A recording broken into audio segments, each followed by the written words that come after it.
నేనే తప్పు చేశానండి. వాళ్ళకి డబ్బు ఇవ్వాలని మీతో చెప్పానే గాని వాళ్లతో చెప్పలేదు. అలా చెప్పుంటే పాపం వాళ్ళు ఈ దొంగతనం చేసుండేవారు కాదు.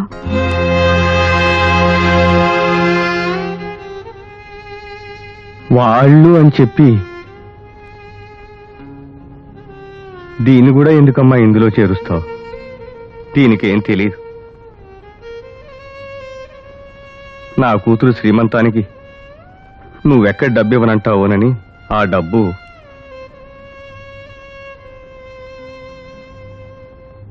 నేనే దొంగిలించా.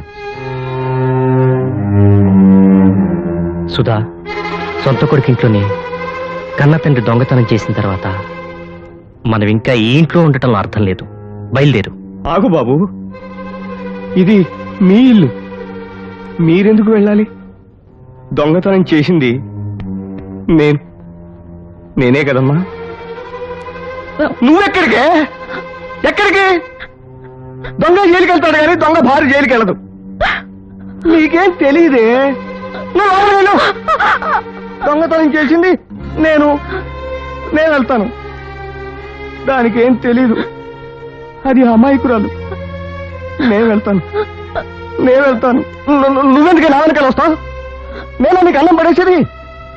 వాడు చూసుకోపో. వెళ్ళు. నేను వెళ్తాను. దొంగతనం చేసింది నేను వెళ్ళాలి. నువ్వెందుకు నా వెనకాల? వదలకు. వాడినే గట్టిగా పట్టుకో. వాడేనే నీకింత అన్నం పడేసేది. అది అమాయకురాలు. దానికి ఏం తెలియదు.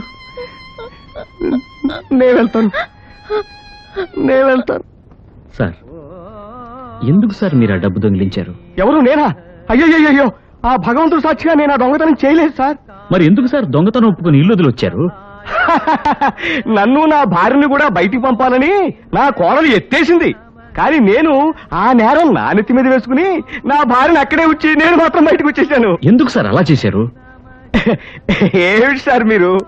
నేను మగాణ్ణి, బయటకు వచ్చినా బాధలు ఎండలు తట్టుకోగలను. నా భార్య అలా తట్టుకోగలదా? అది నాలా కొబ్బరి ముక్కలు ఏరు తినగలదా? అందుకని సార్, అందుకే ఇలాంటిది ఏదో ఉండుంటుందని నేను అనుకున్నాను.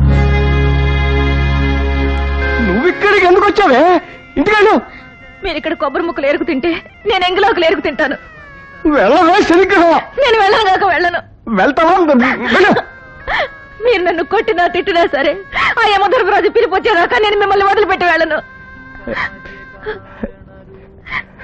చూడండమ్మా, కష్టజీవులకి అంత సులభంగా పిలుపివ్వడమ్మా ఆ యమధర్మరాజు. అందుకే నేనున్నాను. పిలుపివ్వడానికి కాదు, మిమ్మల్ని ఆదుకోవడానికి. మీరు మీ ఇంటికి వెళ్ళండి. రేపు తెల్లారేసరికి మీ భర్త ఉండాల్సిన చోట్ల ఉంటాడు.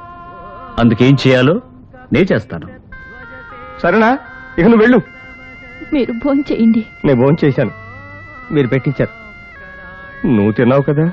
మీరు తిన్నారో లేదో తెలియకుండా నేనెలా తినగలనండి? అరే దేవుడా, అదే మన ఆడవాళ్ళ సంప్రదాయం. వెళ్ళి ఆవిడని భోంచేయమనండి. వెళ్ళండి.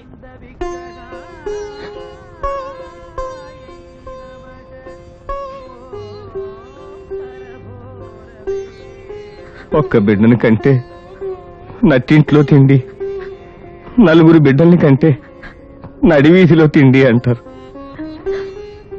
మనం కన్నది ఒక్క బిడ్డే అయినా